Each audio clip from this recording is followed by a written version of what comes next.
Hey guys, welcome again in our channel. दोस्तों, सामान्य अध्ययन यानी कि जीके जीएस से संबंधित 1000 एक्सपेक्टेड क्वेश्चन की मोस्ट इंपॉर्टेंट क्वेश्चन सीरीज चल रही है और ये हमारी वीडियो का पार्ट 6 है। इस वीडियो में हमने इंपॉर्टेंट क्वेश्चन को सिलेक्ट किया है और काफ़ी अच्छे लेवल के क्वेश्चन को सिलेक्ट किया है। तो वीडियो को शुरू करते हैं और देखते हैं अपना पहला प्रश्न। क्वेश्चन नंबर 1 है, दुनिया का सबसे सक्रिय ज्वालामुखी कौन सा है? आपको बताना है कि संसार का सबसे सक्रिय ज्वालामुखी कौन सा है। तो जो किलाउ ज्वालामुखी है, किलाउ ज्वालामुखी जो है यह संसार का सबसे सक्रिय ज्वालामुखी है। आपका सी ऑप्शन इस क्वेश्चन का सही आंसर हो जाएगा। ठीक है, अब देखिए बात करते हैं किलाउ की। तो यह कहाँ पर स्थित है? तो किलाउ ज्वालामुखी जो है यह हवाई द्वीप पर स्थित है। हवाई द्वीप पर स्थित है। हवाई द्वीप कहाँ पर है? ये अमेरिका के पास है। बहुत से बच्चों के मन में कोटोपैक्सी आया होगा, लेकिन कोटोपैक्सी जो है यह विश्व का सबसे ऊंचा ज्वालामुखी है। याद रखना है आपको, यह कोटोपैक्सी ज्वालामुखी जो है यह विश्व का सबसे ऊंचा ज्वालामुखी है। और यह कहाँ पर स्थित है? तो कोटोपैक्सी ज्वालामुखी जो है यह इक्वाडोर में स्थित है। कहाँ पर स्थित है? इक्वाडोर में स्थित है।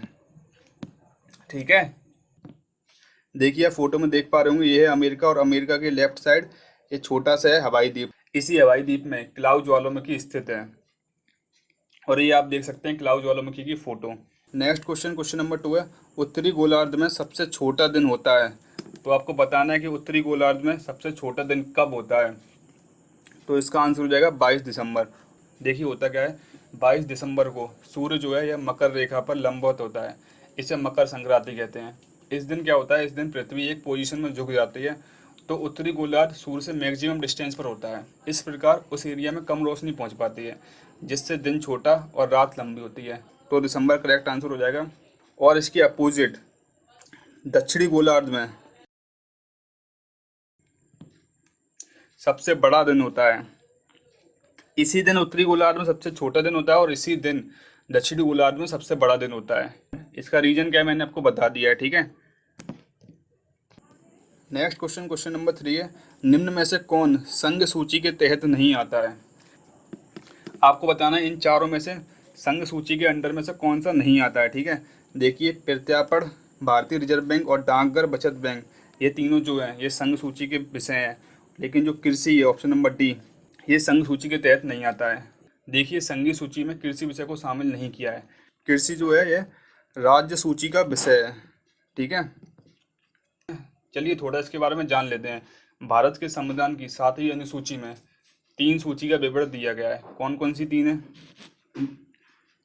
पहली है संघ सूची, दूसरी है राज्य सूची और तीसरी है समवर्ती सूची।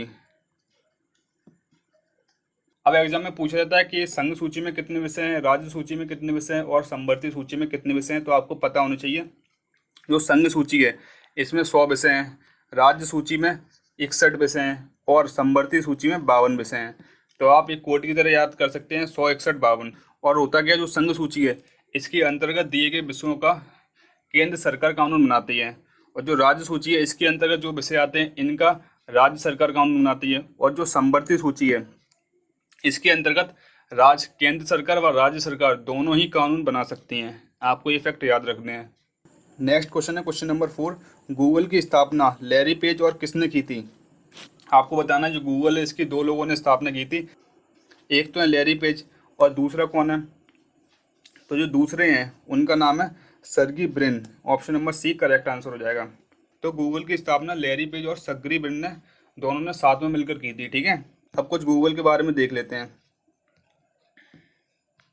गूगल की स्थापना कब हुई थी? गूगल की स्थापना हुई थी 4 सितंबर 1998 में।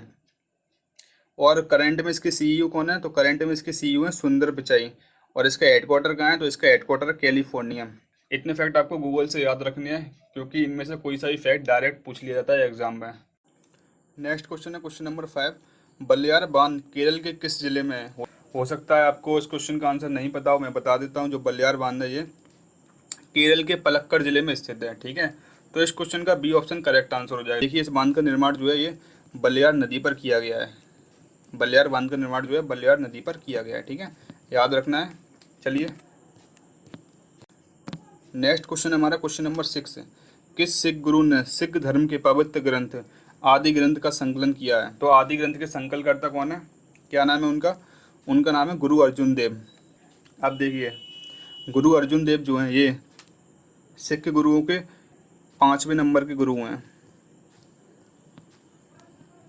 और इन्होंने आदि ग्रंथ की रचना की थी।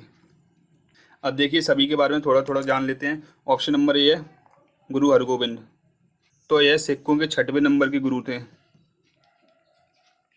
और अकाल तख्त, जिसे ईश्वर का सिंहासन कहते हैं, का निर्माण इन्होंने ही करवाया था। ठीक है, अब बात करते हैं ऑप्शन नंबर बी गुरु अमरदास, तो यह सिखों के 30वें नंबर के गुरु हैं। इनके बारे में आपको एक फैक्ट याद रखना है कि अकबर ने गुरु अमरदास से जाकर भेंट की थी और इनकी पुत्री बीवी भानों को कई गांव दान में दिए थे। ठीक है, अब बात कर लेते हैं लास्ट ऑप्शन नंबर डी गुरु रामदास, तो ये सिखों के 4थे नंबर के गुरु हैं। और इनसे एक क्वेश्चन पूछा जाता है एग्जाम में कि अमृतसर नगर की स्थापना किसने की थी, तो गुरु रामदास ने ही अमृतसर नगर की स्थापना की थी। ठीक है, याद रखेंगे। चलिए देखते हैं अपना अगला प्रश्न। नेक्स्ट क्वेश्चन है क्वेश्चन नंबर 7, आधुनिक फ्रांस के निर्माता के रूप में किसे जाना जाता है, तो जो नेपोलियन बोनापार्ट हैं, ये ऑप्शन। तो नेपोलियन बोनापार्ट फ्रांस की क्रांति से विख्यात हुआ था और उसने फ्रांस की क्रांति युद्धों के दौरान कई सफल सैन्य अभियानों का नेतृत्व भी किया था, तो इसलिए आपका ये ऑप्शन सही हो जाएगा। ठीक है, चलिए देखते हैं नेक्स्ट क्वेश्चन नंबर 8, किस भारतीय राज्य का रेल नेटवर्क सबसे बड़ा है, तो आपको बताना है कि ऐसा कौन सा भारत का राज्य है जिसका रेल नेटवर्क सबसे बड़ा है। ठीक है, भारत की बात हो रही है, तो उत्तर प्रदेश है the largest railway network in India. और इसका टोटल रेलवे रूट कितना है, तो इसके रेलवे रूट की लंबाई है 9077 किलोमीटर अप्रोक्सीमेटली। ठीक है, और अगर एग्जाम में पूछा जाए कि किस राज्य का रेलवे नेटवर्क सबसे छोटा है, तो आपका आंसर हो जाएगा Mizoram. Mizoram is the smallest railway network with route of 1.5 kilometre only. ठीक है, याद रखेंगे। नेक्स्ट क्वेश्चन है क्वेश्चन नंबर 9, निम्नलिखित में से कौन सी परत पृथ्वी की 72 परत है। सभी को पता होगा इस क्वेश्चन का आंसर कि पृथ्वी की जो 72 परत है उसका नाम है क्रस्ट। चलिए इस फिगर में समझ लेते हैं। जो बाहर वाली परत है इसको हम लोग बोलेंगे क्रस्ट। ठीक है, और जो येलो कलर का शेप है इसको बोलते हैं हम लोग मेंटल, और जो अंदर का पार्ट है उसे बोलेंगे हम लोग कोर। 3 पार्ट में इसका डिवीजन होता है, क्रस्ट, मेंटल, कोर। क्रस्ट सबसे बाहरी पार्ट, मेंटल बीच वाला पार्ट, और कोर जो है सबसे अंदर का पार्ट। अब बात चल रही है क्रस्ट की, तो क्रस्ट जो है ये अंदर की तरफ 34 किलोमीटर तक का क्षेत्र है और यह 2 भागों में डिवाइड होता है। ठीक है, क्रस्ट की बात कर रहे हैं। 2 भाग कौन कौन से में डिवाइड होता है, पहले को बोलते हैं सील और दूसरे को बोलते हैं सीमा।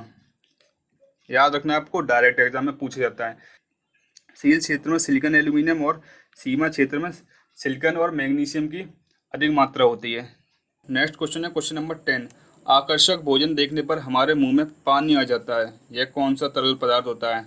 देखिए क्वेश्चन सिंपल है, बस क्वेश्चन को थोड़ा घुमा दिया गया है, तो इसका आंसर हो जाएगा ऑप्शन नंबर बी एंजाइम। जब हम लोग टेस्टी भोजन